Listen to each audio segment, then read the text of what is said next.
परीक्षित ने जाकर के कहा कि मेरे राज्य में ऐसा अपराध बिल्कुल नहीं होगा।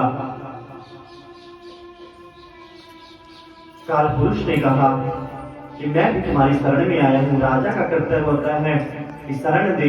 बोले कि तुम कौन हो? बोले मैं ब्रह्मा जी का पुत्र चतुर्थ पुत्र कलयुग हूँ, मेरी भी आयु है, मैं भी अपनी आयु का भुगतान करके चला जाऊंगा, तो मुझे शरण दो। बोले कि मेरे पुरुष में अधर्म को शरण नहीं है। बोले कि मेरे में एक गुण भी है।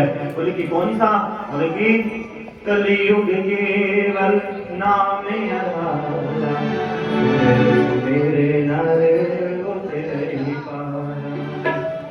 नाम का गुण था, कलयुग में नाम विशेषता। राजा परीक्षित ने कलयुग को अभय दान प्रदान किया और बोले कहा कि तुम भी मेरे राज्य में निवास करो। और बोले कि कहा? बोले 4 स्थान दिए राजा परीक्षित ने कलयुग को। दूतम पानम स्त्रीशूना।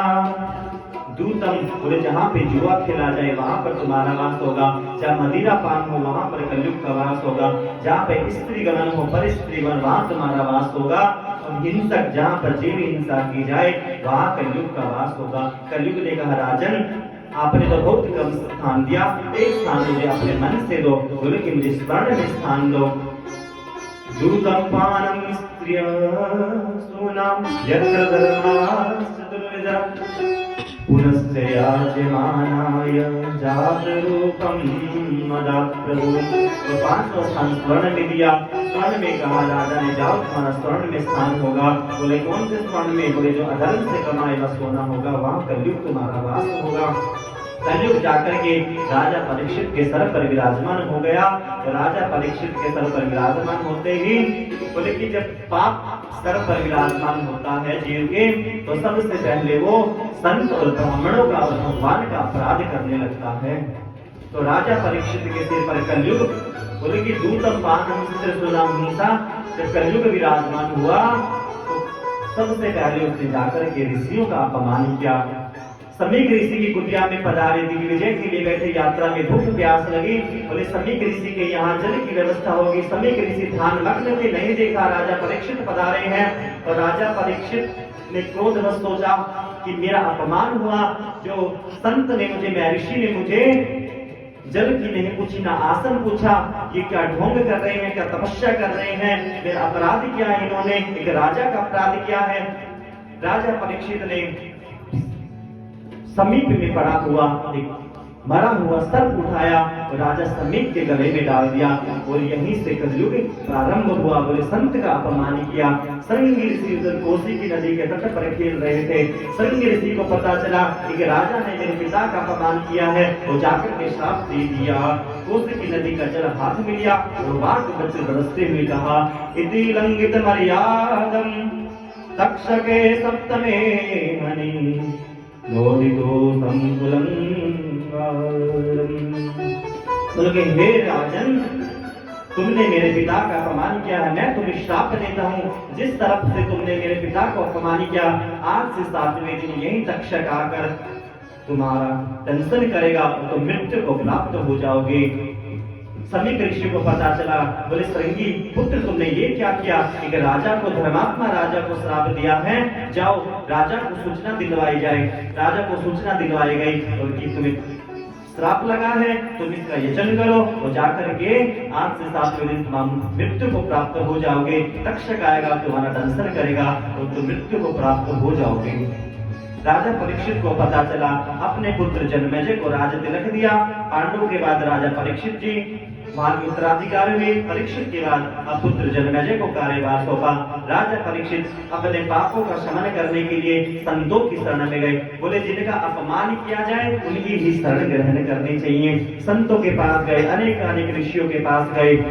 बोले कि श्राप लगा है, ब्राह्मणों का अपमान हुआ है, संत का अपमान हुआ है। बोले क्या किया जाए, क्या किया जाए? अनेक किसी ने कहा व्रत करो, किसी ने कहा तीर्थ करो, हवन करो, यज्ञ करो, अनेक रास्ते सुझाए गए।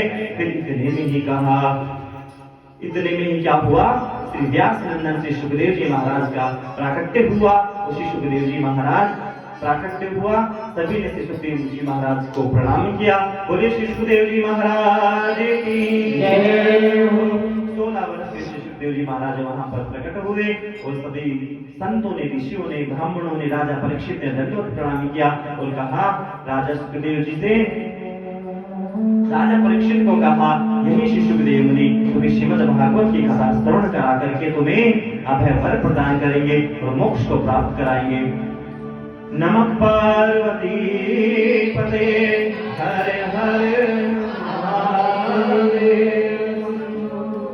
राजा परीक्षित ने सुखदेव मुनि को प्रणाम करके आसन पर बिठाया और एक प्रश्न किया। प्रश्न क्या था?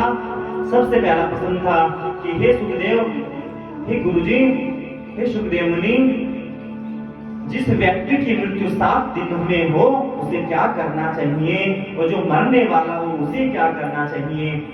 म्रियमाणस्य किम सर्वथा, बोले म्रियमाण व्यक्ति को क्या करना चाहिए, और 7 दिन में जिसकी मृत्यु हो उसे क्या करना चाहिए? नमः पार्वती पते हर हर महादेव। श्री व्यास नंदन भगवान की जय, श्री परीक्षित जी महाराज की जय। आज की वाणी को यही श्री प्रभु चरणों में विश्राम देते हुए हरिनाम संकीर्तन में प्रवेश करेंगे, आरती का दर्शन करेंगे। कल की कथा में समय से आएंगे साउंड वाले भैया, समय से आएंगे हमारे संगीत वाले भैया। 11:30 बजे यहाँ पर विराजमान होंगे। 12 बजे से कथा श्रवण कराई जाएगी, आरती वगैरह वंदना इत्यादि सब होके 3:15 बजे से सब फ्री हो जाओगे, क्योंकि व्यास जी को भी कथा आगे लेके जानी होती है।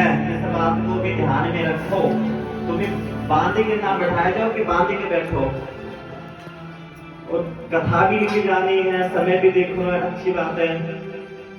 तो सब सुचारू रूप से साउंड वाले भैया भाई आप आओगे तब कथा आगे बढ़ेगी, ठीक है।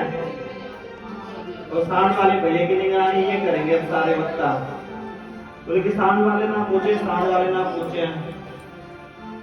तो संगीत वाले भैया खाना पीना करके जल्दी फ्री होंगे। हमारे भंडारी कुक वाले जो लगे हैं सेवा में महाराज, वो भी सबको